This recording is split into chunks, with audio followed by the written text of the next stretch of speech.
Opisyal ng sugdan karong adlaw ang 25th Tuna Festival dinhi sa General Santos City. Gisugdan kini kaganiha pinaagi sa Tuna Float Parade.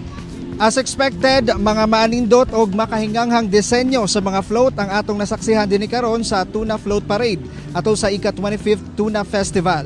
Mga yamang dagat sama sa mga isda, sama na lang sa mga tuna kung asa ilado ang syudad isip tuna capital sa nasod. Doon na say float nga mga agricultural products sama sa mga gulay, mais, prutas ang gidisenyo. Doon sa mga disenyo sa float nga daw hulagway sa mga mananagat sanglit usasab kana sa mga nag-unang panginabuhian dinhi sa syudad sa Jansan ang fishing. Unom ka mga contingent ang nagtigi karon sa Tuna Float Parade. Ginapakita gayon dinhi sa mga general ang mga abundang ani sa General Santos City pinaagi sa mga disenyo nila sa float. Pinaagi sab ni ana somehow masabtan kung unsa ang mga kayamanan ang naa sa Jansan nga ila jong ginapasigarbo sa tibuok kalibutan. Dagan pang mga aktibidad ang atong masaksihan karon sa nagpadayong opening sa 25th Tuna Festival dinhi sa General Santos City.